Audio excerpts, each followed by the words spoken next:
बिस्मिल्लाहिर्रहमानिर्रहीम। अस्सलाम वालेकुम बच्चों, आज जो हमारा लेक्चर है वो सैटेलाइट्स के बारे में है। हम कुछ सैटेलाइट्स के फीचर्स को स्टडी करेंगे और उसके बाद हम अपनी मेन डिस्कशन करेंगे जियो स्टेशनरी सैटेलाइट्स के बारे में। तो सैटेलाइट के कंसेप्ट से पहले हम 3 डिफरेंट टर्म्स पढ़ते हैं। एक तो सैटेलाइट है, दूसरी जो टर्म आप लोगों ने स्टडी करनी है वो प्लैनेट है, और जो थर्ड टर्म आप लोगों ने स्टडी करनी है वो स्टार है। तो पहले इन तीनों को थोड़ा सा देख लेते हैं, फिर सैटेलाइट की बात करेंगे। सैटेलाइट, प्लैनेट और स्टार। सैटेलाइट के बारे में हम कह रहे होते हैं कि बॉडी होता है विच रिवॉल्व अराउंड अर्थ। तो एक ऐसा बॉडी विच रिवॉल्व अराउंड अर्थ कह लें, या जनरल डेफिनेशन लिखेंगे तो विच रिवॉल्व अराउंड प्लैनेट, यानी कोई ऐसा बॉडी जो किसी प्लैनेट के अराउंड रिवॉल्व करता है उसको हम क्या बोलते हैं, सैटेलाइट कहते हैं। प्लैनेट की क्या डेफिनेशन है, इसके बारे में कह रहे होते हैं heavenly body which revolve around a star, कि एक ऐसा heavenly body which revolve around a star, यानी ऐसा बॉडी जो स्टार के अराउंड रिवॉल्व करे उसको हम प्लैनेट का नाम दे रहे होते हैं। इस तरह स्टार बेसिकली क्या होता है, एक ऐसा हेवनली बॉडी होता है having own source of energy. तो ऐसा हेवनली बॉडी जिसका अपना एनर्जी का सोर्स हो। ओन सोर्स ऑफ एनर्जी का यहाँ पर मतलब कौन सा है, हमें पता है जो स्टार्स होते हैं उनके ऊपर मेनली जो रिएक्शन हो रहे हैं वो फ्री रिएक्शन भी हो रहे हैं। तो अगर आप थोड़ी देर के लिए अपने सोलर सिस्टम को देखो ना, हमारे सोलर सिस्टम में क्या हो रहा है, ये दरमियान में सपोज करें सन है, सन एक स्टार है, इस सन के अराउंड अर्थ जो है वो रिवॉल्व कर रही है। तो अर्थ प्लैनेट है ना, तो प्लैनेट की क्या डेफिनेशन है, heavenly body which revolve around star. देखिए अर्थ को प्लैनेट क्यों कहते हैं, क्योंकि ये स्टार के अराउंड रिवॉल्व कर रही है। अब अर्थ का जो सैटेलाइट है वो मून है, और मून आप लोगों को पता है कि वो किसके अराउंड रिवॉल्व कर रहा है, अर्थ की स्पिन मोशन है। और जो मून है, इसको मैं एम स्टैंड फॉर मून, ठीक है। मून जो है वो किसके अराउंड रिवॉल्व कर रहा है, अर्थ के अराउंड रिवॉल्व कर रहा है। तो यहाँ से आपको तीनों चीज़ें क्लियर हो जाती हैं। सन स्टार है क्योंकि इसका अपना सोर्स ऑफ एनर्जी है। अर्थ को प्लैनेट क्यों कहते हैं, क्योंकि स्टार के अराउंड रिवॉल्व कर रही है। और मून को सैटेलाइट क्यों कह रहे हैं, क्योंकि मून किसी प्लैनेट और यहाँ पर किसके अराउंड, अर्थ के अराउंड रिवॉल्व कर रहा है। तो ये इन तीनों में बेसिक सी बातें हैं। एक और चीज़ याद रखना है कि सैटेलाइट और प्लैनेट में कॉमन चीज़ ये है कि इन दोनों का सोर्स ऑफ एनर्जी नहीं होता। सोर्स ऑफ एनर्जी मैंने किस चीज़ को बोला है, फ्यूजन रिएक्शन, यानी फिशन या फ्यूजन जो वहाँ पर हो रहे होते हैं, और स्टार पे जो मेनली रिएक्शन हो रहे हैं वो फ्यूजन नहीं हो रहे हैं। और प्लैनेट होता है, इन दोनों का अपना सोर्स ऑफ एनर्जी नहीं होता।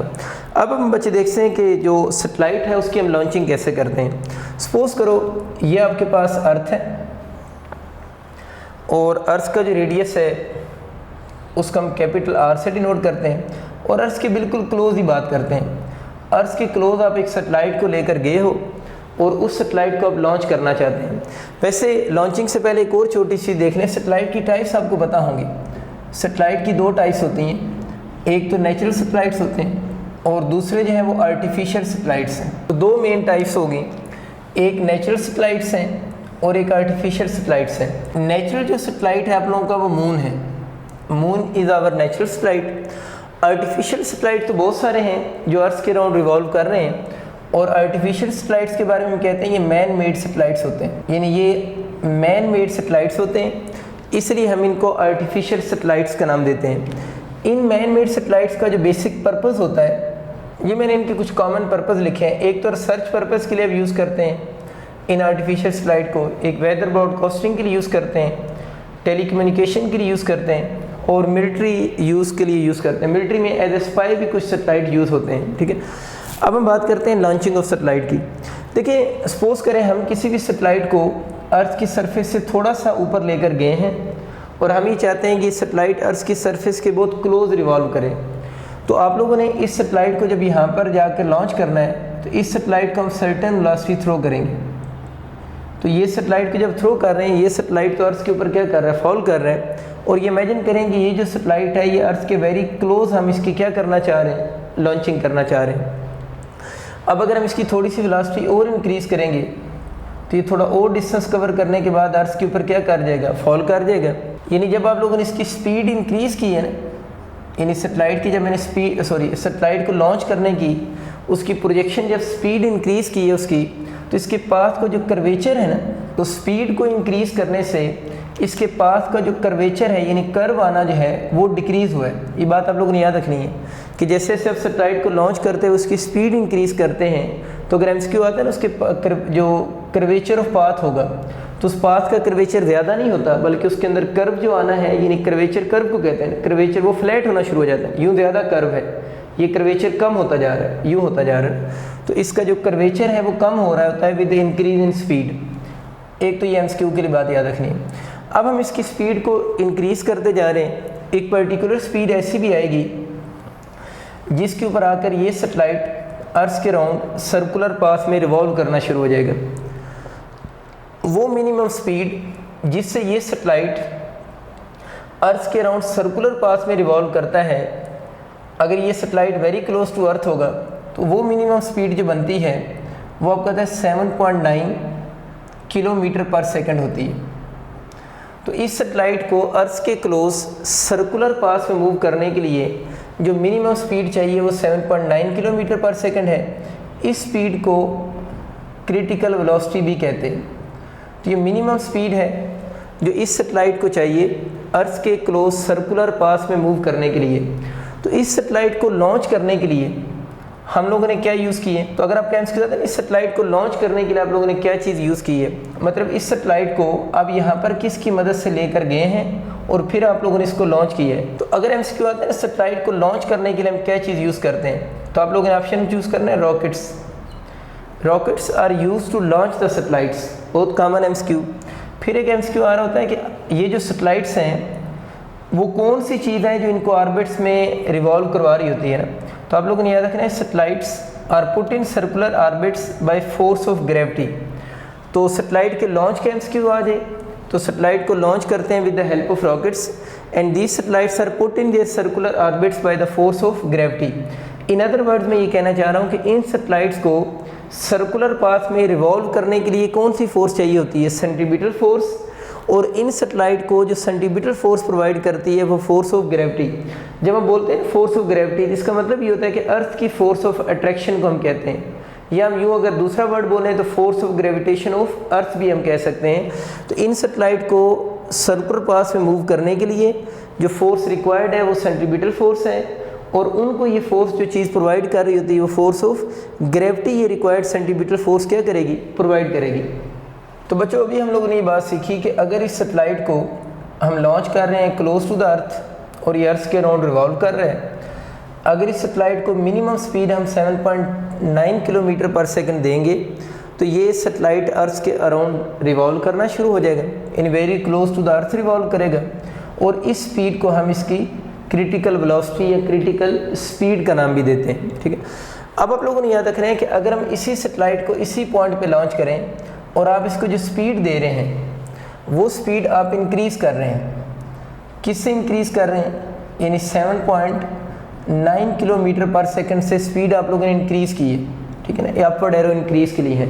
तो फिर क्या ये पार्टिकल या ये जो सैटेलाइट है वो अर्थ के अराउंड रिवॉल्व करेगा, तो आप लोगों ने इसका आंसर भी यस कहना है कि अगर आप इसकी स्पीड जो है वो 7.9 किलोमीटर पर सेकंड से इंक्रीज़ करना शुरू हो जाते हैं, तो फिर भी अगर पूछता है सर्कुलर मोशन ये सैटेलाइट अर्थ के अराउंड रिवॉल्व करेगा, तो हम कहेंगे यस, ये सैटेलाइट फिर भी अर्थ के अराउंड रिवॉल्व करेगा, लेकिन प्रॉब्लम ये होगी फिर इसका जो पाथ होगा ना वो सर्कुलर पाथ नहीं होगा, फिर इसका जो पाथ होगा वो एलिप्टिकल पाथ होगा, यानी फिर इसका जो पाथ बनेगा जस्ट लाइक एलिप्स पाथ होगा ना, एलिप्स इस चीज़ को कहते हैं, ये एलिप्स है। ठीक है, तो फिर इसका पाथ एलिप्टिकल पाथ होगा। ये आप लोगों ने बात याद रखनी है कि अगर speed greater than 7.9 kilometre per second हो तो यस का मतलब है कि यस body will revolve around the earth, body revolve करेगा around the earth in elliptical path. Elliptical path आपको समझ आ गया, ये एलिप्स है और इस चीज़ को तो आप फेमिलियर हम क्या कहते हैं, सर्कल कहते हैं। तो 7.9 पे सर्कल बनेगा और 7.9 से अगर आप स्पीड ज़्यादा करेंगे तो अर्थ के अराउंड रिवॉल्व तो करेगा, लेकिन उसकी जो पाथ होगा वो एलिप्टिकल पाथ होगा। लेकिन सैटेलाइट को सैटेलाइट कब तक कहेंगे, क्या सैटेलाइट की ये डेफिनेशन है रिवॉल्व अराउंड सर्कुलर पाथ होना ज़रूरी नहीं है, अगर उसका एलिप्टिकल पाथ होगा तो तब भी इसको क्या कहेंगे, सैटेलाइट ही कहेंगे, सर्कुलर पाथ होगा तो तब भी इसको क्या कहेंगे, सैटेलाइट ही कहेंगे। अब आप स्पीड उसकी इंक्रीज़ करते जा रहे हैं और कहते हैं कि ऐसी स्टेज भी आई है, ये माइंड में रखो कि ये स्पीड सारी इसी जगह पर इंक्रीज़ हो रही है जहाँ पर उसको लॉन्च किए। अगर लॉन्चिंग के टाइम पे आपकी स्पीड 11.2 किलोमीटर पर सेकंड हो जाए, यानी आप लोगों ने इसको लॉन्च किए और इसकी जो स्पीड है वो 11.2 किलोमीटर पर सेकंड हो जाए। आपको याद होगा 11.2 किलोमीटर पर सेकंड जो है ये तो एस्केप वेलोसिटी है ना, यानी अगर आप लोगों ने सैटेलाइट को लॉन्च किया है और उसकी स्पीड इंक्रीज़ करते करते 11.2 किलोमीटर पर सेकंड हो गई है, तो इस वक्त क्या होगा, ये इसकी एस्केप वेलोसिटी है। और जो सैटेलाइट होगा ना, तो जो सैटेलाइट होगा that cross the earth gravitation field, तो सैटेलाइट जो होगा वो अर्थ के ग्रेविटेशन फील्ड को क्रॉस कर जाएगा। मतलब यहाँ पर अगर हम उसको जो स्पीड दे रहे हैं वो 11.2 किलोमीटर पर सेकंड हो जाए, जो कि उसकी एस्केप वेलोसिटी है, तो फिर वो जो सैटेलाइट होगा उसने इस पाथ के अलॉन्ग आ जाना है और उसने अर्थ के ग्रेविटेशन फील्ड को क्या कर देना है, क्रॉस कर देना है। यहाँ पर एक और एमसीक्यू भी आता है, जब वो क्रॉस करेगा तो उसका पाथ कौन सा होगा ना, तो हम कहते हैं जब सैटेलाइट अर्थ के ग्रेविटेशन फील्ड को क्रॉस करेगा तो उसका पैराबोलिक पाथ होगा। ये बच्चों आपको बातें समझ आ गई कि अगर स्पीड 11.2 किलोमीटर पर सेकंड हो जाए तो एस्केप वेलोसिटी होगी, ये एस्केप वेलोसिटी की वैल्यू के बराबर होगी ना, तो एस्केप वेलोसिटी पे सैटेलाइट अर्थ के ग्रेविटेशन फील्ड को क्रॉस कर जाएगा और उसका पाथ पैराबोलिक पाथ होगा। लेकिन पैराबोला इस शेप को कहते हैं ना। अब ये जो पैराबोला पाथ है ये तो ओपन पाथ है ना, ये तो कौन सा पाथ है, ओपन पाथ है। सैटेलाइट के लिए ज़रूरी है कि satellite always move in a close path. Satellite वो तब तक होगा जब वो क्लोज पाथ में मूव करेगा। इसका मतलब ये हुआ कि अगर हम इस बॉडी को, अब मैं इसको बॉडी कहूँगा, अगर हम इस बॉडी को यहाँ से लॉन्च कर रहे हैं, उसकी स्पीड आपकी 11.2 किलोमीटर पर सेकंड हो गई है, तब उस बॉडी को हम सैटेलाइट का नाम नहीं देंगे, क्योंकि सैटेलाइट के लिए ज़रूरी है कि वो किसी क्लोज पाथ में मूव करे। अब तो ये जो बॉडी होगा वो किस में मूव करेगा, पैराबोलिक पाथ में मूव करेगा। तो हम कह सकते हैं कि that body will not behave like a satellite, कि जिस बॉडी की हम बात कर रहे हैं अब वो बॉडी सैटेलाइट की तरह बिहेव नहीं कर रहा। आगे चलते हैं बच्चों। और अब वो कहते हैं कि अगर आप उसकी स्पीड इंक्रीज़ करते गए हैं और स्पीड आप लोगों ने जो इंक्रीज़ की है that is much greater than it's escape velocity, तो उसकी जो स्पीड है वो मच ग्रेटर होगी उसकी एस्केप वेलोसिटी से। तो फिर अगर पूछेगा तो वो तो बात कन्फर्म है कि वो जो सैटेलाइट होगा escape the gravitation field of earth, तो सैटेलाइट जो होगा दोबारा एस्केप करेगा gravitation field of earth, mean that body will not behave like a satellite, लेकिन पाथ में फ़र्क होगा। इस केस में इसका जो पाथ होगा ना हाइपरबोलिक होगा। हाइपरबोला वैसे हम इस शेप को कहते हैं, इस तरह की अगर कोई शेप हो ना तो उस शेप को हम हाइपरबोला कहते हैं। तो एक बातें याद रखनी है कि अगर स्पीड 7.9 किलोमीटर पर सेकंड की इक्वल हो जाए तो क्रिटिकल वेलोसिटी है, और इस केस में इसका जो पाथ होगा 7.9 किलोमीटर पर सेकंड पे, वो आपको बताया है कौन सा पाथ होगा, सर्कुलर पाथ। अगर इसी पॉइंट पे स्पीड 7.9 किलोमीटर पर सेकंड से ज़्यादा हो जाए तो फिर भी वो सैटेलाइट जो होगा वो अर्थ के अराउंड रिवॉल्व करेगा, लेकिन उसका जो पाथ होगा वो एलिप्टिकल पाथ होगा। क्लोज पाथ है तो इसका मतलब है सैटेलाइट वो है। लेकिन अगर स्पीड 11.2 हो जाए तो ये तो एस्केप वेलोसिटी है, तो वो सैटेलाइट अर्थ के ग्रेविटेशन फील्ड को क्रॉस करेगा, पाथ पैराबोलिक। और अगर स्पीड एस्केप वेलोसिटी से भी ज़्यादा हो जाए तो फिर भी फील्ड को तो क्रॉस करेगा, लेकिन उसका जो पाथ होगा वो हाइपरबोलिक पाथ होगा। बच्चों भी हम बात कर रहे थे कि ये सपोज कर लें अर्थ है, अर्थ का रेडियस कैपिटल आर है और अर्थ की मास को हम एम से डिनोट कर देते हैं, और ये अर्थ के अराउंड कोई सैटेलाइट है, इसका अर्थ के सेंटर से डिस्टेंस आर है, और ये सैटेलाइट अर्थ के अराउंड वी स्पीड मूव कर रहा है और इसकी मास एम है। हमें पता है इस सैटेलाइट को मूव करने के लिए जो फोर्स रिक्वायर्ड है वो सेंटीमीटर फोर्स रिक्वायर्ड है, और अर्थ की जो फोर्स ऑफ ग्रेविटी है उसको ये सेंटीमीटर फोर्स प्रोवाइड कर रही है। ये मैं आइडिया है, इस सैटेलाइट को required centimetre force provide force of gravity, ये रिक्वायर्ड है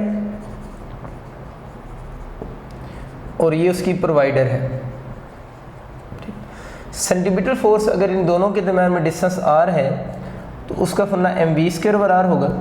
सेंटीमीटर फोर्स के फार्मूले में जो मास पुट होती है ना वो रोटेटिंग बॉडी की मास हमेशा पुट करते हैं। फोर्स ऑफ ग्रेविटी यहाँ पर लिखेंगे तो g capital M small m over r²।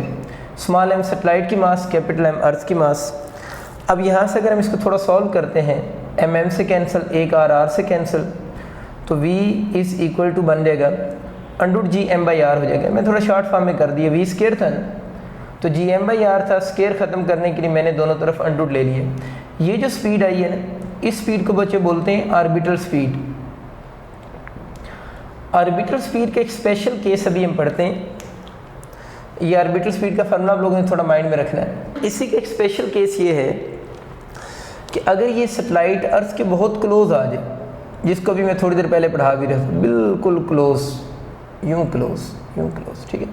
अब ये सैटेलाइट अर्थ के क्लोज आ गया, स्पेशल केस ये है कि उस सैटेलाइट का जो अर्थ के सेंटर से डिस्टेंस है ना, इतना क्लोज आ जाए कि वो डिस्टेंस अप्रोक्सीमेट अर्थ के रेडियस के इक्वल हो जाए, तो फिर इसकी जो स्पीड होगी उसी ऑर्बिटल स्पीड को हम एक स्पेशल नेम दे देंगे, that is called critical speed, जिसको भी मैं थोड़ी देर पहले बात भी कर रहा था।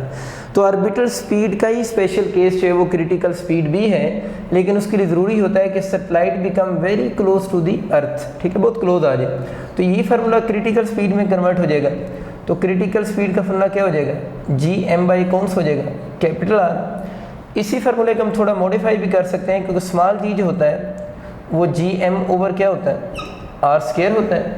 यहाँ से अगर मैं Gm की वैल्यू निकाल लूँ तो Gm किसके इक्वल हो जाएगा, Gr² हो जाएगा। अगर इस Gm की जगह मैं उसकी वैल्यू पुट कर दूँ तो ये बन जाएगा Gr² डिवाइड बाई R, तो √Gr हो गया। चलें, बस आपको ये बात बतानी थी कि जो क्रिटिकल स्पीड है उसके दो फार्मूले होंगे। एक क्रिटिकल स्पीड का फार्मूला √Gm/R भी होता है और एक क्रिटिकल स्पीड का फार्मूला √Gr भी होता है। तो अगर आपका कभी एमसीक्यू आ जाए क्रिटिकल स्पीड का फार्मूला क्या होगा, तो दोनों फार्मूलास के करेक्ट यूम होंगे। इसमें G की वैल्यू हमें पता है 9.8 होती है, और R जो है वो अर्थ का रेडियस है वो भी हमें पता है। किलोमीटर में देखें तो 6400 क्या होता है, किलोमीटर होता है, चाहे तो मीटर में भी कन्वर्ट आप कर सकते हैं। तो इसका मतलब ये हो कि इस फार्मूला में अगर हम इनकी वैल्यूज पुट करें, तभी हम लोगों ने बात की थी कि जो क्रिटिकल स्पीड निकलेगी वो मीटर में तो बनती है 7900 मीटर पर सेकंड, अगर इसको किलोमीटर में कन्वर्ट करें तो 7.9 किलोमीटर पर सेकंड, और समटाइम एमसीक्यूज में अप्रोक्सीमेशन लगाकर इसको वो 8 किलोमीटर पर सेकंड भी कहते हैं। तो ये आप लोगों ने बातें सारी जो हैं वो एमसीक्यू के लिए याद रखनी है। अब ये जो सैटेलाइट है ये अर्थ के बिल्कुल क्लोज मूव कर रहे हैं। अगर ये बहुत अर्थ के क्लोज मूव कर रहा है, तो अगर मैं टाइम पीरियड की बात करूँ तो टाइम पीरियड का फॉर्मूला क्या होता है, 2πr डिवाइड बाई v हो जाएगा। यानी टाइम पीरियड का जो फॉर्मूला बनता है 2πr/v हो जाएगा। अगर इस v की वैल्यू को वहाँ पर मैं पुट कर दूँ तो ये 2πr divided by g into r हो जाएगा, ठीक होगी बात। अगर इसको हम थोड़ा सा सॉल्व करते हैं तो इस r को हम क्या लिख सकते हैं, √r बाई √g √r, ये कैंसिल हो जाएंगे। तो टाइम पीरियड का फॉर्मूला बन जाएगा 2π√r/g। बहुत इंपॉर्टेंट एमसीक्यू आप लोगों ने याद रखना है कि अगर आपसे पूछते हैं ना कोई ऐसा सैटेलाइट है जो अर्थ के बिल्कुल क्लोज मूव कर रहा है, क्रिटिकल वेलोसिटी से मूव कर रहा है, ये क्रिटिकल वेलोसिटी से, तो उसका टाइम पीरियड का फार्मूला क्या होगा, तो उसके टाइम पीरियड का फॉर्मूला 2π√r/ क्या होगा, g होगा। लेकिन अगर वो सर्टेन हाइट पे मूव कर रहा है तो फिर फार्मूले में आपका क्या चेंज आएगी, फिर फार्मूला बन जाएगा t =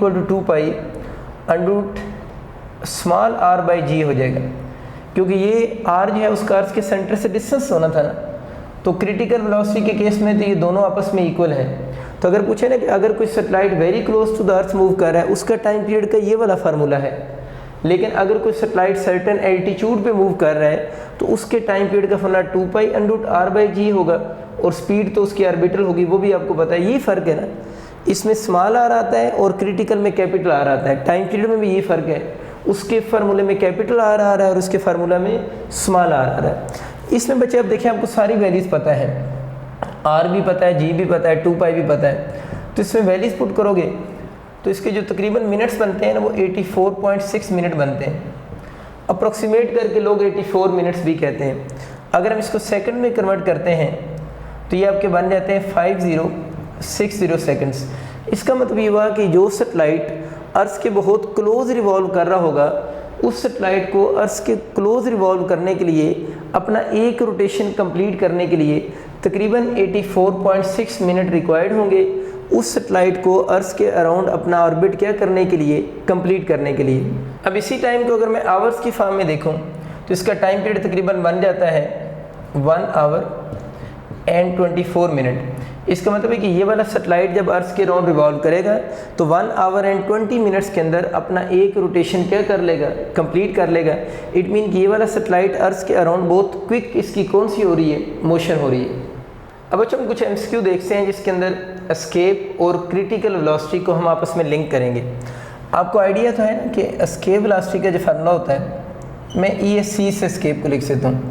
एस्केप वेलोसिटी का फार्मूला √2gr होता है, ठीक है। और जो ऑर्बिटल वेलोसिटी है उसका फार्मूला अभी आप लोगों ने पढ़ा है, सॉरी ऑर्बिटल कह रहा हूँ, क्रिटिकल वेलोसिटी। क्रिटिकल वेलोसिटी का फार्मूला √gr होता है। इन दोनों के कुछ एमसीक्यू आते हैं, 2-3 एमसीक्यू मैं आपको करवा देता हूँ। एक तो एमसीक्यू ये आ रहा होता है कि V escape over V critical की आपसे रेशो पूछी गई होती, तो बहुत आसान बात है। अगर आपको फार्मूलाज पता हो तो आप रेशो इजीली बता सकते हैं। V एस्केप का हम क्या लिख सकते हैं, √2gr है ना, तो मैं इसको यूँ लिख सकता हूँ √2 और √gr। बहुत आसान बात है कि मल्टीप्लिकेशन या डिवीजन से आपको बताया हम √2 को सेपरेट करके लिख सकते हैं, ठीक है। इसी तरह आप लोगों ने V एस्केप की जगह पर √gr लिख दी है, ये इससे बचोंगड़ो कैंसिल हो गया, तो V escape over V critical √2/1 हो जाएगा। एक तो आपका एमसीक्यू आ जाता है इन दोनों की रेशियो बताओ, तो आप बता सकते हैं। एक एमसीक्यू ये आ सकता है, एक एमसीक्यू ये आ सकता है कि आपसे पूछ सकता है ज़्यादा कौन सी है ना, तो आप इसकी इस फॉर्म में इसको लिखें ना, V escape is equal to √2 into V critical. तो यहाँ से आइडिया हो रहा है कि V एस्केप की जो वैल्यू होती है वो ग्रेटर होती है किससे, V क्रिटिकल से। अगर पूछता है कितने टाइम ग्रेटर होगी, तो √2 टाइम क्या होती है, ग्रेटर होती है। तो ये इक्वेशन आपसे पूछ सकते हैं, एमसीक्यू में आ सकती है। ऑर्डर पूछ सकता है, तो V एस्केप हमें पता है ग्रेटर होगी किससे, V क्रिटिकल से। वो वैसे भी पता है हमें ग्रेटर होती है, क्योंकि V एस्केप कितनी होती है 11.2 किलोमीटर पर सेकंड और क्रिटिकल कितनी है 7.9। इसका मतलब है V एस्केप वैसे भी हमें पता है V क्रिटिकल से ग्रेटर होगी। हाँ, अगर ऐसा एमसीक्यू आ जाता है कितने टाइम ग्रेटर होगी, तो वो याद रखना है कि √2 टाइम्स क्या होती है, ग्रेटर होती है, अगर कभी वर्डिंग में एमसीक्यू आ जाए। एक इसका और एमसीक्यू आता होता है, इन दोनों के डिफरेंस का क्वेश्चन भी आ रहा होता है। यानी आपसे पूछ सकता है कि डिफरेंस बताएं between V escape and V critical. ये क्वेश्चन भी दो तरह से आ सकता है। दो तरह का मतलब एक फार्मूला की फॉर्म में आ सकता है और दूसरा नंबर की फॉर्म में आ सकता है। हम दोनों कर लेते हैं। देखिए ना, V escape minus V critical. V escape कितना है √2gr माइनस √gr। इसमें से देखिए √gr हम कॉमन ले सकते हैं, अगर कॉमन ले लेंगे तो √2 - 1 हो जाएगा। ये बड़ा फेमस फॉर्म है इसकी, ये वाला एमसीक्यू में अक्सर आ रहा होता है कि V एस्केप और V ऑर्बिटल का, ऑर्बिटल अगेन लिख दिए, क्रिटिकल होगा, V क्रिटिकल का डिफरेंस बताएं। तो आप लोगों ने ऑप्शन में चूज़ करना है √g और √2 - 1। तो इसी फॉर्म में लिखा हुआ आता है, ठीक है। या अगर वैल्यू का क्वेश्चन आ जाए, वैसे वैल्यू को मैंने तो बहुत कम देखा है कि वैल्यू का क्वेश्चन आ रहा हो, लेकिन अगर आ जाए तो उसको कैसे करेंगे, 11.2 माइनस, ये 11.2 किलोमीटर पर सेकंड है ना, और ये होती है 7.9। तो इसका आंसर अगर इसको इसमें से माइनस करेंगे तो तकरीबन 3.3 किलोमीटर पर सेकंड बन जाएगा। तो एक इस तरह के इनका क्वेश्चन आ सकता है कि 3.3 किलोमीटर पर सेकंड होगा। अगर फार्मूला पूछता है तो ये होगा, अगर डिफरेंस पूछता है तो आपका ये वाला डिफरेंस होगा। अब बच्चों हम एक और एमसीक्यू देखते हैं जिसके अंदर हमें इसी एस्केप वेलोसिटी का सैटेलाइट के साथ लिंक डेवलप करेंगे। अब सपोज करें ये आपका अर्थ है और अर्थ के अराउंड एक सैटेलाइट जो है वो रिवॉल्व कर रहा है। सपोज करें ये सैटेलाइट है और ये अर्थ के अराउंड रिवॉल्व कर रहे हैं। इस सैटेलाइट की मास m' है। वो ये कह रहे हैं कि इस सैटेलाइट से उसने एक ऑब्जेक्ट थ्रो किया है, यानी इस सैटेलाइट से इधर बना देता है, एक ऑब्जेक्ट उसने थ्रो किया है और वो जो ऑब्जेक्ट है वो अर्थ के ग्रेविटेशन फील्ड को क्रॉस कर गया। वो जो ऑब्जेक्ट है, ये ऑब्जेक्ट है ना जो सैटेलाइट से थ्रो किया है, और ये ऑब्जेक्ट जो है वो अर्थ के ग्रेविटेशन फील्ड को क्रॉस कर गए।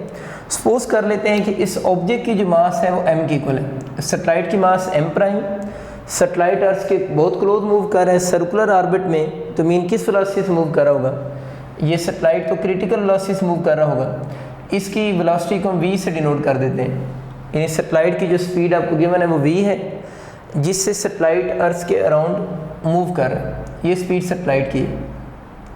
m' सैटेलाइट की मास है, यानी m' की सैटेलाइट की मास है, ऑब्जेक्ट की मास आपको m गिवन है। क्वेश्चन उसका ये है कि आप लोगों ने इस सैटेलाइट को, सॉरी इस ऑब्जेक्ट, ये सैटेलाइट से आप लोगों ने एक ऑब्जेक्ट को थ्रो किया है। कहते हैं इस ऑब्जेक्ट की आप लोगों ने काइनेटिक एनर्जी बतानी है। यानी इस ऑब्जेक्ट की आप लोगों ने काइनेटिक एनर्जी बतानी है at the instant of projection, यानी जब आप लोगों ने इसको प्रोजेक्ट किया है तो इस ऑब्जेक्ट की आप लोगों ने काइनेटिक एनर्जी बतानी है so that this object cross the earth gravitational field. दोबारा सुन लें, एक सैटेलाइट है जो कि अर्थ के राउंड रिवॉल्व कर रहा है, सैटेलाइट की मास m' है, सैटेलाइट की स्पीड v है, सर्कुलर पाथ है तो अंडरस्टूड है क्रिटिकल स्पीड से मूव कर रहा होगा। उस सैटेलाइट से एक ऑब्जेक्ट थ्रो किया है जिसकी मास m है, पूछ रहे हैं कि at the time of projection उस सैटेलाइट से जो ऑब्जेक्ट थ्रो किया गया है उस ऑब्जेक्ट की कितनी काइनेटिक एनर्जी होगी कि वो ऑब्जेक्ट अर्थ के ग्रेविटेशन फील्ड को क्रॉस कर जाए। ठीक, ऑप्शन चाहे तो मैं लिख देता हूँ। एक ऑप्शन लिखने उसकी काइनेटिक एनर्जी हाफ mv² होगी। ये बच्चे मैंने डिफरेंट ऑप्शन लिखे, अब इसको सॉल्व करते हैं। देखिए एक चीज़ तो कंफर्म है कि अगर वो सैटेलाइट जो है वो रिवॉल्व कर रहा है और वहाँ से जिस ऑब्जेक्ट को थ्रो किया है वो ऑब्जेक्ट अर्थ के ग्रेविटेशन फील्ड को क्रॉस कर गए, तो ये अंडरस्टूड सी बात है कि उसको क्रॉस करने के लिए जो स्पीड चाहिए होगी वो एस्केप स्पीड की इक्वल होगी। तो उसकी काइनेटिक एनर्जी ऑफ ऑब्जेक्ट जो होगी, ये काइनेटिक एनर्जी ऑफ ऑब्जेक्ट है ना, इज इक्वल टू 1/2 m क्या है mass of object and v² होता है ना, वैसे तो मैंने v के साथ v एस्केप लिख दी है क्योंकि v एस्केप जो है वो अगर उसको एस्केप वेलोसिटी के इक्वल हम उसको स्पीड देंगे at the time of projection तो तभी वो अर्थ के ग्रेविटेशन फील्ड को क्रॉस करेगा। अब मसला ये कि इस फार्मूले में जो v लिखा हुआ है v बेसिकली किसकी स्पीड है, सैटेलाइट की स्पीड है। तो हम लोगों ने अपने आंसर को in terms of satellite speed लिखना है, ठीक है, in terms of satellite speed लिखेंगे। और मैंने आपको बताया था सैटेलाइट की जो स्पीड अगर सर्कुलर पाथ है तो वो कौन सी क्रिटिकल स्पीड है, और अभी हम लोगों ने इन दोनों का लिंक इधर डेवलप किया तो था, ये इक्वेशन लिखी हुई है ना, इसी इक्वेशन को वहाँ पुट कर दो तो यहाँ से v एस्केप जो होगा अगर हम उसकी वैल्यूज पुट कर दें 1/2 m, v एस्केप की जगह पर बच्चे हम क्या लिख सकते हैं, v एस्केप √2, v क्रिटिकल है ना यहाँ पर तो इसकी जगह पर क्या आ जाएगा 1/2 इंटू √2 v क्रिटिकल को हम v से लिख देंगे क्योंकि हमारा जो MCQ है उसके अंदर उसने v क्रिटिकल नहीं यूज़ किया, उसने सिंबल इसकी v यूज़ की है। तो v एस्केप की जगह पर आप लोगों ने इसकी वैल्यू पुट कर दी। अब तो बहुत आसान हो गया, स्केयर ओपन करो 1/2 m, ये स्केयर अंडर से कैंसिल हो गया 2, लेकिन इसका स्केयर तो बाकी है तो v² हो गया, 2 से कैंसिल हो जाएगा तो mv² हो जाएगा। m किसकी मास है, उस ऑब्जेक्ट की मास है, और v किसकी स्पीड है, सैटेलाइट की स्पीड है। ये थोड़ी बातें याद भी रखनी है। तो इसका जो करेक्ट ऑप्शन बच्चों बनेगा वो फिर कौन सा ऑप्शन होगा, बीटा ऑप्शन होगा। तो बहुत सिंपल सा MCQ। तो ये तीनों MCQ में सिर्फ आपको मैंने बच्चों इस चीज़ का आइडिया दिया है कि सैटेलाइट की मोशन में हम उसकी जो क्रिटिकल वेलोसिटी है उसको एस्केप वेलोसिटी के साथ भी लिंक कर सकते हैं। अब बच्चों हम बात करते हैं कि जो सैटेलाइट है उसकी एनर्जीज़ को हम कैसे आपस में लिंक करेंगे। एनर्जी ऑफ सैटेलाइट में सबसे पहले आप उसी सैटेलाइट को ले लें जो क्रिटिकल वेलोसिटी से मूव कर रहा है, मतलब ये अर्थ है और वो सैटेलाइट अर्थ के बहुत क्लोज मूव कर रहा है। सैटेलाइट की मास स्मॉल m है, अर्थ की मास आपको पता है हम कैपिटल M से डिनोट करते हैं, और ये अर्थ के बहुत क्लोज है, इतना क्लोज है कि उसका अर्थ के से जो डिस्टेंस है वो अर्थ के रेडियस के ही इक्वल आ रहा है। ये बातें हम बार बार कर रहे हैं। अब अगर हम इसकी काइनेटिक एनर्जी की बात करें सैटेलाइट की, तो इस पॉइंट पे सैटेलाइट की काइनेटिक एनर्जी हाफ mv² होगी। अगर वो अर्थ के बहुत क्लोज मूव कर रहा है तो इस v की जगह पर हम उसकी वैल्यू पुट कर देंगे। उसके डिफरेंट फार्मूले थे, एक v का फॉर्मूला √gm/r भी तो था ना, यानी v का फॉर्मूला √gm/r भी होता है, कैपिटल R होती है, क्रिटिकल ही होती है। इसको यहाँ पुट करके सॉल्व करें तो देखिए जब मैंने यहाँ वैल्यू पुट की है तो v का स्केयर आ गया था ना, तो √gm/r था तो अंडर ख़त्म मैंने कर दिया। अब इसको तरतीब से लिख लें तो काइनेटिक एनर्जी इज इक्वल हो जाएगी 1/2 g, ये थोड़े और तरतीब से लिखता हूँ, g capital M small m over 2r होगा। तो ये बच्चों आप लोगों ने याद रखना है कि अगर आपसे बात करें ना सैटेलाइट की जो काइनेटिक एनर्जी है तो सैटेलाइट की काइनेटिक एनर्जी का होना gmm कौन सा होगा, 2r होगा। r बेसिकली उस सैटेलाइट का अर्थ के सेंटर से डिस्टेंस है, ठीक है, और अगर अर्थ के सेंटर से डिस्टेंस है क्योंकि यहाँ सैटेलाइट अर्थ के बहुत क्लोज है तो अर्थ के सेंटर से डिस्टेंस जो है वो अर्थ के रेडियस के ही इक्वल आ रहा है। ये काइनेटिक एनर्जी का फार्मूला हो गया। अगर हम इसकी पोटेंशियल एनर्जी का फार्मूला लिखें सैटेलाइट की तो वही एब्सोल्यूट ग्रेविटेशनल पोटेंशियल एनर्जी होगी। तो उसका फार्मूला ऑलरेडी आप लोगों को याद है, वो -gmm ओवर कैपिटल R होता है, ठीक है। कैपिटल R अगेन वही कि अर्थ के बहुत क्लोज मूव कर रहे हैं। अब अगर आप टोटल एनर्जी की बात करें तो टोटल एनर्जी के लिए हम क्या करेंगे, काइनेटिक और पोटेंशियल दोनों का सम करेंगे। Kinetic energy plus potential energy, अगर इन दोनों की वैल्यूज़ यहाँ पुट करके हम एलसीएम लेके सॉल्व करते हैं तो इसका आंसर आ जाएगा -Gmm/2r हो जाएगा। तो ये बच्चों आपका टोटल एनर्जी बन गई। तो बहुत कॉमन सी बातें हैं। अगर आपका कभी एमसीक्यू आ जाए सैटेलाइट की काइनेटिक एनर्जी का फार्मूला बताएं, पोटेंशियल एनर्जी का बताएं या टोटल एनर्जी का बताएं तो आप बता सकते हैं। लेकिन देखिए टोटल एनर्जी के साथ यहाँ पर माइनस साइन आ रहा है। माइनस साइन के बारे में एक तो हम ये कहते हैं कि ये जो सैटेलाइट है इसको अर्थ अपनी तरफ अट्रैक्ट कर रही है, तो माइनस साइन यहाँ पर ये शो कर रहा है फोर्स ऑफ अट्रैक्शन को। दूसरा आप लोगों ने याद रखना है कि टोटल एनर्जी इस वजह से नेगेटिव आ रही है कि ये एक बाउंडेड सिस्टम है। ये बहुत काम की बात है, बाउंडेड सिस्टम। तो आप लोगों ने याद रखना है कि ये सैटेलाइट को अर्थ ने बाउंड किया हुआ है कि इसके अराउंड सर्कुलर पाथ में क्या करे, मूव करे। तो जो जितने भी बाउंडेड सिस्टम होते हैं उन सब की टोटल एनर्जी का साइन नेगेटिव होता है। तो ये टर्म आप लोगों ने याद रखनी है। जो बाउंडेड सिस्टम होते हैं, बाउंड मीन ये क्लोज पाथ, सर्कुलर हो, क्लोज पाथ होना चाहिए। बाउंड का मतलब क्लोज पाथ होता है किसी भी शेप का। दो शेप में पढ़ते हैं, एलिप्टिकल और सर्कुलर। तो बाउंडेड सिस्टम जो होते हैं उनकी जो एनर्जी का साइन जो होगा वो नेगेटिव होता है, टोटल एनर्जी का साइन। काइनेटिक सबकी पॉजिटिव होती है और बाउंडेड सिस्टम की जो पोटेंशियल एनर्जी होती है उसका साइन भी क्या होगा, नेगेटिव होगा। ये सारी बातें वही हैं जो बच्चों आप लोगों ने सेकेंड ईयर के अंदर जब कोई न्यूक्लियस के अराउंड इलेक्ट्रॉन मूव करता है ना, तो इलेक्ट्रॉन भी बाउंडेड है ना, तो जब तक इलेक्ट्रॉन बाउंड रहेगा तो उसकी भी टोटल एनर्जी क्या आती है, नेगेटिव आती है। पोटेंशियल के साथ भी साइन नेगेटिव आता है और काइनेटिक एनर्जी ऑलवेज पॉजिटिव होती है। तो जिस तरह आप लोगों ने इस इलेक्ट्रॉन की काइनेटिक, पोटेंशियल और टोटल के आपस में रिलेशनशिप ड्राइव किए थे, वही सारे रिलेशनशिप किसके हैं, सैटेलाइट के लिए भी हैं। ये बात आपको क्लियर होगी। अब अगर हम किसी ऐसे सैटेलाइट की बात करें जो अर्थ के बहुत क्लोज नहीं मूव कर रहा, वो यहाँ सर्टेन एल्टीट्यूड के ऊपर मूव कर रहा है, तो उस केस में तो स्मॉल आर जो होगा वो कैपिटल आर के इक्वल नहीं होगा। तो फार्मूला में सिर्फ क्या चेंज आएगी कि अगर वो सर्टेन एल्टीट्यूड पे मूव कर रहा है तो यहाँ स्मॉल कैपिटल आर की बजाय आप लोगों ने यहाँ पर क्या लिख देंगे, स्मॉल आर लिख देंगे।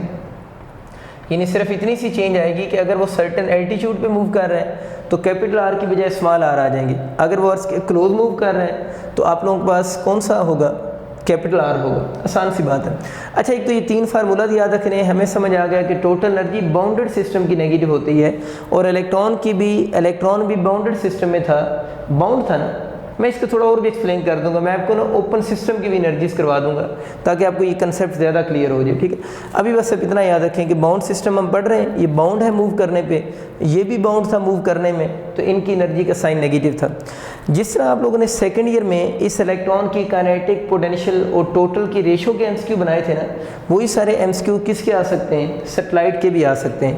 तो इनको लिख लें डायरेक्ट रेशो को कि अगर आपसे पूछता है इसकी काइनेटिक ओवर पोटेंशियल की रेशो बताओ सैटेलाइट की, या आपसे कहता है काइनेटिक ओवर टोटल एनर्जी की रेशो बताओ, या आपसे कहता है टोटल ओवर पोटेंशियल एनर्जी की रेशो बताओ, तो ये रेशो बच्चों हम इनमें से कोई भी रेशो कैलकुलेट कर सकते हैं। कैसे कैलकुलेट करेंगे, देखिए अगर काइनेटिक आपके पास है और ये पोटेंशियल है, इन दोनों को आप डिवाइड कीजिएगा, मैं डायरेक्ट लिख रहा हूँ, आंसर 1:-2 आ जाएगा। इसी तरह अगर इन दोनों की आपसे रेशो पूछता है, टोटल की और किसकी, काइनेटिक की, तो इसका आंसर जो होगा वो 1:-1 आ जाएगा, ठीक है। और अगर टोटल ओवर पोटेंशियल की रेशो पूछता है तो इसका आंसर 1:2 आ जाएगा। याद रखना है ये माइनस टोटल के साथ आएगा, यानी अगर एमसीक्यू में यूँ लिखा हुआ आ जाए ना 1:-1 भी ऑप्शन हो, -1:1 ऑप्शन भी हो, तो याद रखना है ये माइनस साइन टोटल का है और पोटेंशियल का है, तो इसमें जो करेक्ट ऑप्शन होगा वो ये वाला ऑप्शन करेक्ट होगा। मैथमेटिकली तो फ़र्क नहीं पड़ता कि हम इसको ऊपर लगाएं या नीचे लगाएं, लेकिन इस माइनस साइन के अपने मीनिंग भी है ना, उन मीनिंग्स की वजह से हम इस माइनस साइन को वेटेज देते हैं। हम इस ऑप्शन को करेक्ट अज्यूम नहीं करते, जो ऑर्डर मैंने बताया है उसी ऑर्डर से ही करेक्ट होगा। यानी काइनेटिक ओवर पोटेंशियल की अगर रेशो पूछे तो इसका आंसर भी 1:-2 वाला आपका करेक्ट ऑप्शन होगा। तो ये बच्चों आप लोगों ने सैटेलाइट की काइनेटिक, पोटेंशियल और टोटल की रेशो बतानी है। अगेन रिपीट कर रहा हूँ कि अगर आपको इलेक्ट्रॉन का बिहेवियर याद है तो इलेक्ट्रॉन की भी एनर्जी की यही सेम रेशो आई थी। ये बात समझ आ गई। यहाँ से आपको एक और बड़ा अच्छा रिजल्ट नज़र आ रहा है कि यहाँ पर काइनेटिक और पोटेंशियल की रेशो 1:1 नहीं है। सैटेलाइट के लिए भी काइनेटिक और पोटेंशियल की रेशो जो है वो 1:2 रेशो है। 1:2 होने का मतलब ये है कि अगर कोई सैटेलाइट है ना, ये अर्थ है और अर्थ के अराउंड सैटेलाइट मूव कर रहे हैं, यानी ये सैटेलाइट अर्थ के क्लोज है, ये सैटेलाइट अर्थ से और दूर है, तो आप लोगों ने याद रखना है कि जैसे जैसे वो सैटेलाइट अर्थ से दूर जाते जाएंगे तो उन सैटेलाइट की आप लोगों ने याद रखना है काइनेटिक एनर्जी कम हो रही होगी, यानी जितना कोई सैटेलाइट अर्थ से दूर ऑर्बिट में मूव करेगा उसकी काइनेटिक एनर्जी भी कम होगी, उसकी स्पीड भी क्या हो रही होगी, कम हो रही होगी। काइनेटिक हमें कैसे पता चला कम हो रही है, लेकिन जैसे जैसे वो दूर जा रहा है तो स्पीड उसका आर इंक्रीज हो रहा है ना, आर उस सैटेलाइट का अर्थ के सेंटर से डिस्टेंस है, तो काइनेटिक एनर्जी भी क्या हो रही है, डिक्रीज हो रही है। आर इंक्रीज हो रहा है तो काइनेटिक एनर्जी क्या हो रही है, डिक्रीज। काइनेटिक एनर्जी क्या है, इस सैटेलाइट की मास चेंज हो रही है, अगर सेम सैटेलाइट है ना तो मास तो चेंज नहीं हो रही, फिर उसकी स्पीड क्या हो रही है, डिक्रीज हो रही है। तो आर के बढ़ने से काइनेटिक एनर्जी क्या हो रही है, डिक्रीज। काइनेटिक एनर्जी में हाफ mv² होता है, मास तो चेंज नहीं हो रही सैटेलाइट की, क्योंकि हम सेम सैटेलाइट को पढ़ रहे हैं ना, तभी तो कंपैरिजन समझ आएगा। तो फिर स्पीड भी क्या हो रही है, डिक्रीज हो रही है। अब ये जो माइनस साइन है ना पोटेंशियल एनर्जी के फार्मूले में, ये माइनस साइन बच्चों अलजेब्रिक माइनस की तरह बिहेव करेगा। अलजेब्रिक माइनस की तरह जो भी माइनस बिहेव करता है उसका आसान हल ये होता है कि जो रिलेशन आपको इन्वर्स लग रहा होता है वो डायरेक्ट की तरह बिहेव करेगा, ठीक है। तो u और r का डायरेक्ट रिलेशन होगा। ये असल में मैंने इसलिए शॉर्टकट बनाया हुआ, सिंपल सी बात है कि अदरवाइज़ वो आपको वो लेस नेगेटिव मोर नेगेटिव के चक्रों में जाना पड़ता है ना, तो उस काम से बचने के लिए आप ये याद कर लें कि जिस माइनस साइन को भी हम अलजेब्रिक माइनस कहेंगे उस नेगेटिव की वजह से जो डायरेक्ट रिलेशन होंगे वो इन्वर्स ट्रीट होंगे और इन्वर्स वाले डायरेक्ट ट्रीट होंगे। तो हमारा सैटेलाइट अगर दूर जा रहा है तो ये चीज़ें तो कांस्टेंट है, r ही वेरिएबल है, तो r के बढ़ने से u की वैल्यू फिर क्या होगी, इंक्रीज होगी। तो देखिए इसका मतलब ये हुआ कि अगर सैटेलाइट दूर जा रहा है तो उसकी काइनेटिक एनर्जी डिक्रीज, वजह बता दी, स्पीड डिक्रीज काइनेटिक की वजह, और पोटेंशियल इंक्रीज हो रही है इस फार्मूला से। अब देख रहे हैं टोटल एनर्जी इंक्रीज होगी या डिक्रीज होगी। देखिए टोटल एनर्जी के फार्मूला में भी ये चीज़ कांस्टेंट होगी, माइनस साइन आ रहा है, ये माइनस भी अगेन अलजेब्रिक माइनस की तरह बच्चों बिहेव करेगा। तो टोटल एनर्जी का भी आर के साथ फिर कौन सा रिलेशन हुआ, डायरेक्ट हुआ, क्योंकि जब अलजेब्रिक माइनस आ जाए जो आपको इन्वर्स लग रहा होता है वो डायरेक्ट ट्रीट होता है। तो आर के इंक्रीज होने से इसकी भी टोटल एनर्जी क्या होगी, इंक्रीज होगी। तो इसका मतलब ये हुआ कि अगर सेम सैटेलाइट हो और वो अर्थ के क्लोज मूव कर रहा हो, पहले आप उसको अर्थ से दूर लेकर जाना चाहें तो उसकी स्पीड भी कम होगी, काइनेटिक एनर्जी भी कम होगी, पोटेंशियल ज़्यादा होगी, टोटल एनर्जी भी इंक्रीज करेगी। अब बहुत सारे बच्चे कहते हैं देखें सर ये law of conservation of energy की तो वायलेशन हो रही है, काइनेटिक कम हो रही है, पोटेंशियल ज़्यादा हो रही है, तो टोटल एनर्जी को कांस्टेंट रहना चाहिए। देखिए टोटल एनर्जी तो तब कांस्टेंट रहती जब काइनेटिक जितनी कम हो रही है पोटेंशियल उतनी ही ज़्यादा हो रही होती, तभी कांस्टेंट रहनी थी ना, क्योंकि सम है ना दोनों का, काइनेटिक कम हो रही है, पोटेंशियल उतनी ज़्यादा हो रही होती। यहाँ पर मसला ये आ रहा है कि काइनेटिक और पोटेंशियल में रेशो 1:2 है, यानी काइनेटिक अगर 1 जूल कम होती है, एग्जाम्पल दे रहा हूँ ना, काइनेटिक अगर 1 जूल कम होती है तो पोटेंशियल 2 जूल इंक्रीज कर जाती है। तो ओवरऑल एनर्जी देखें, अगर ये 1 जूल कम हुई है तो ये 2 जूल इंक्रीज कर गई है, तो ओवरऑल टोटल एनर्जी ने क्या होना है, इंक्रीज करना है to conserve the law of conservation of energy. अगर अब यहाँ टोटल एनर्जी कांस्टेंट कर देंगे तो फिर law of conservation of energy valid नहीं रहेगा। वो जो आप कहते हैं ना टोटल एनर्जी कांस्टेंट होगी, वो तब होगा जिस केस में इन दोनों की रेशो 1:1 होगी। तो ये बातें आपको समझ आ गई कि सैटेलाइट का बिहेवियर वही है जो इस इलेक्ट्रॉन का बिहेवियर है। अगर आपको कभी भूल जाए तो यही सारी बातें जो इलेक्ट्रॉन की हैं आप उसके ऊपर भी अप्लाई कर सकते हैं। तो बच्चों अभी हम ये बात कर रहे थे कि जो टोटल एनर्जी है उसके साथ नेगेटिव साइन आ रहा है, और नेगेटिव साइन ये शो कर रहा है कि ये कौन सा सिस्टम है, बाउंडेड सिस्टम है। और हम देख रहे थे कि वो सैटेलाइट जो था वो अर्थ के अराउंड रिवॉल्व कर रहा था। इसके कुछ स्पेशल केसेस मैं 1-2 करवाता हूँ ताकि आपका कंसेप्ट थोड़ा बेहतर हो जाए। अब यूँ समझो कि सैटेलाइट, ये सैटेलाइट है और ये अर्थ के बहुत क्लोज मूव कर रहा है, ठीक है। ये सैटेलाइट अर्थ के बहुत क्लोज मूव कर रहा है, वही क्रिटिकल वेलोसिटी वाला कंसेप्ट माइंड में ले आओ ना। अब हम ये कह रहे हैं कि अगर हम इस सैटेलाइट की, ये सैटेलाइट अर्थ के बहुत क्लोज मूव कर रहे हैं और हम इस सैटेलाइट की स्पीड को इंक्रीज़ कर रहे हैं, ठीक है, मतलब हम इसकी लॉन्चिंग स्पीड को ज़्यादा कर रहे हैं। तो हमें ये बात पता है कि लॉन्चिंग स्पीड को ज़्यादा करेंगे तो इस सैटेलाइट की काइनेटिक एनर्जी क्या कर रही होगी, इंक्रीज़ कर रही होगी। अगर हम इस सैटेलाइट की पोजीशन को चेंज नहीं कर रहे, पोजीशन को चेंज नहीं कर रहे तो पोटेंशियल एनर्जी तो चेंज होगी नहीं, और उसकी काइनेटिक एनर्जी क्या कर रही होगी, इंक्रीज़ कर रही होगी। आपको ये बात तो पता है ना कि काइनेटिक एनर्जी जो है अभी हम लोगों ने पढ़ा तो उसका साइन पॉजिटिव होता है और पोटेंशियल एनर्जी का साइन नेगेटिव होता है, ठीक है। काइनेटिक एनर्जी का साइन पॉजिटिव, पोटेंशियल का साइन नेगेटिव। तो ये बेसिकली इन दोनों के डिफरेंस का रिजल्ट है। तो यहाँ माइनस इसलिए आ रहा था कि पोटेंशियल की वैल्यू ज़्यादा थी किससे, काइनेटिक की वैल्यू से। तो अगर हम इस सैटेलाइट की प्रोजेक्शन की स्पीड को इंक्रीज़ करते जाएं, अगर हम इस सैटेलाइट की प्रोजेक्शन की स्पीड को इंक्रीज़ करेंगे at the time of launching, तो इस सैटेलाइट की काइनेटिक एनर्जी भी क्या करती जाएगी, इंक्रीज़ करती जाएगी। दोबारा बता रहा हूँ माइनस क्यों आ रहा था कि u की वैल्यू ज़्यादा थी ke से, काइनेटिक से। अब अगर हम किसी फिक्स ऑर्बिट में इसकी स्पीड को इंक्रीज़ करते जाएं, अगर हम उसकी स्पीड को इंक्रीज़ करते जाएंगे तो उसकी काइनेटिक क्या होगी, इंक्रीज़ होगी। अगर ऑर्बिट फिक्स है तो फिर उसकी पोटेंशियल तो चेंज नहीं हो रही। तो एक ऐसी पर्टिकुलर वेलोसिटी भी आएगी जिस पे काइनेटिक इंक्रीज़ करती जाएगी, और काइनेटिक इंक्रीज़ करते करते ये वाली काइनेटिक की वैल्यू पोटेंशियल के इक्वल हो जाएगी। और जब काइनेटिक की वैल्यू पोटेंशियल की इक्वल हो जाएगी, यानी आप लोगों ने इतना इंक्रीज़ किया है कि काइनेटिक की वैल्यू पोटेंशियल की क्या होगी, इक्वल होगी। फिर इस फार्मूले में जब पुट करोगे तो टोटल एनर्जी किसकी इक्वल हो जाएगी, ज़ीरो हो जाएगी। तो याद रखना है कि सैटेलाइट की टोटल एनर्जी ज़ीरो भी पॉसिबल है, और जब सैटेलाइट की टोटल एनर्जी ज़ीरो होगी, यानी इन अदर वर्ड जब काइनेटिक किसकी इक्वल होगी, पोटेंशियल की इक्वल होगी, उस वक़्त उस सैटेलाइट को जो हम वेलोसिटी देंगे that is equal to its escape velocity. ये बहुत काम की बात है कि अगर हम किसी फिक्स ऑर्बिट में सैटेलाइट की, ये चीज़ पॉसिबल है, इम्पॉसिबल नहीं है। अगर हम सैटेलाइट की काइनेटिक एनर्जी किसी ऑर्बिट में इंक्रीज़ करते जाएं तो एक ऐसी स्टेज भी आएगी कि काइनेटिक और पोटेंशियल की वैल्यूज़ बराबर हो जाएंगी। अगर दोनों इक्वल होगी, एक पॉजिटिव एक नेगेटिव, तो टोटल एनर्जी ज़ीरो हो जाएगी। और ये टोटल एनर्जी ज़ीरो तब होगी जब उसकी काइनेटिक एनर्जी और पोटेंशियल भी फिर कब इक्वल होंगी, जब हम उसको किस वेलोसिटी से उस सैटेलाइट को मूव करवाएंगे या थ्रो करेंगे, थ्रो किस से, एस्केप वेलोसिटी से। अब हमें पता है कि अगर एस्केप वेलोसिटी से मूव करवाएंगे तो ये वाला जो सैटेलाइट होगा ये तो क्रॉस कर जाएगा, क्रॉस दी अर्थ ग्रेविटेशन फील्ड। तो ये सैटेलाइट क्रॉस कर रहा है अर्थ की ग्रेविटेशन फील्ड को। अब अगर ये सैटेलाइट क्रॉस कर रहा है अर्थ के ग्रेविटेशन फील्ड को, तो अब मुझे बताओ ये बाउंडेड सिस्टम है या आपके पास जो है ये फ्री सिस्टम है, ये फ्री सिस्टम होगा ना।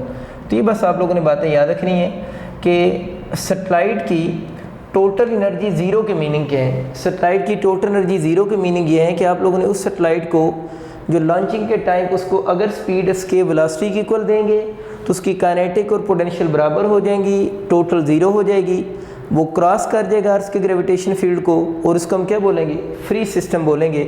और इस फ्री सिस्टम में अगर उसके पाथ की बात करेंगे तो याद रखना है उसका पाथ पैराबोलिक पाथ होगा, यानी वो जो सैटेलाइट होगा वो पैराबोलिक पाथ में मूव करेगा। मैं थोड़ा सा आइडिया देता हूँ किस तरह मूव करेगा। यूँ समझो नहीं, ये प्लैनेट है, प्लैनेट कह रहे हैं ये आपकी अर्थ है, और यहाँ से सैटेलाइट को आप लोगों ने लॉन्च किया है, तो सैटेलाइट यूँ मूव करेगा, ठीक है।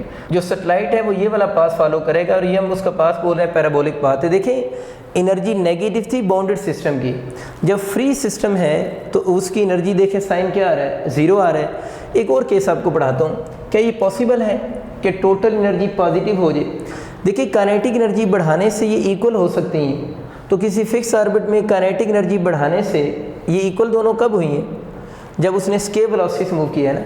तो अगर हम उसकी जो वेलोसिटी है उसको जब हम थ्रो कर रहे हैं वो ग्रेटर हो जाए किससे, एस्केप वेलोसिटी से। यानी सैटेलाइट को जब लॉन्च कर रहे हैं अगर उसकी स्पीड एस्केप वेलोसिटी से क्या हो जाए, ग्रेटर हो जाए, तो फिर उस वक्त उसकी जो काइनेटिक होगी वो ज़्यादा हो जाएगी किससे, पोटेंशियल से। पॉजिटिव वाली वैल्यू बड़ी हो जाएगी किससे, नेगेटिव वाली वैल्यू से। अगर ऐसा हो गया है तो उस केस में टोटल एनर्जी का जो साइन होगा वो पॉजिटिव होगा। तो टोटल एनर्जी पॉजिटिव का मतलब ही बच्चों क्या होता है, फ्री सिस्टम ही होता है। मैं बस ये आपका कंसेप्ट क्लियर करना चाह रहा था कि ये माइनस के मीनिंग बाउंडेड सिस्टम के क्या है। मेरे ख्याल आपको बात समझ आ चुकी होगी। तो ये बाउंड होगा तो माइनस साइन आएगा, अगर बाउंड नहीं है तो ज़ीरो का मतलब वो मैंने लिख दी है। अब पॉजिटिव का मतलब क्या है कि फ्री सिस्टम होगा, और ये वाली बात कॉमन कि क्रॉस कर जाएगा अर्थ ग्रेविटेशन फील्ड को। लेकिन इस केस में इसका पाथ डिफरेंट होगा, और इसका पाथ पहले मैंने आपको लिखवाया है हाइपरबोलिक पाथ होगा, हाइपरबोलिक पाथ। हाइपरबोलिक पाथ बच्चों कुछ इस तरह का बनेगा, ये प्लेनेट है और यहाँ से सैटेलाइट आ रहा है, यूँ शूट करेगा। अगर इस तरह शूट कर रहा है तो वो कौन सा पैराबोलिक पाथ है, और अगर कुछ इस तरह शूट करेगा तो इस पाथ को हम उसका कौन सा, हाइपरबोलिक पाथ कहेंगे। तो ये बच्चों आप लोगों ने थोड़ा सा याद रखना है कि जो सैटेलाइट होता है उनकी एनर्जीज़ के क्वेश्चन भी वैसे ही हैं जैसे इलेक्ट्रॉन की एनर्जीज़ के क्वेश्चन थे। और कुछ थोड़ा सा ये कंसेप्ट भी याद रखना है कि ये तो स्पेसिफिक एमसीक्यू हैं, इनको हम हमेशा यही MCQ आते हैं। लेकिन ये जो मैंने कुछ के स्पेशल केसेस डिस्कस किए हैं, ये कुछ बच्चे कंफ्यूज इस वजह से हो रहे होते हैं। वो कहते हैं सर अभी तो आप कह रहे थे कि ये 1:1:-2 है। देखिए 1:-2 है बाउंडेड सिस्टम के अंदर, ठीक है नहीं, बाउंडेड सिस्टम है। बाउंडेड सिस्टम मीन जनरल आप यही आंसर करेंगे। लेकिन अगर आप किसी सैटेलाइट को किसी फिक्स ऑर्बिट में फिक्स करके इस ऑर्बिट में उसको रख के आप उसकी लॉन्चिंग स्पीड इंक्रीज़ करते जाएं, तो वो तो मैंने आपको शुरू में भी बताया था कि लॉन्चिंग स्पीड तो हमारे कंट्रोल में होती है।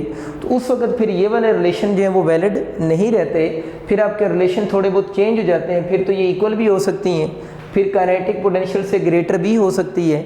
लेकिन अगर MCQ एग्ज़ाम में आता है तो थोड़ा ध्यान से चीज़ देख लेनी है कि जनरल बात हो रही है तो जनरल यही सारे आंसर हैं। वो स्पेशल केसेस हैं और उन स्पेशल केसेस में ज़्यादातर जो क्वेश्चन आते हैं वो आपके पास टोटल एनर्जी 0 के और टोटल एनर्जी पॉजिटिव के क्वेश्चन आ रहे होते हैं। आप सबका बहुत शुक्रिया। अल्लाह हाफ़िज़।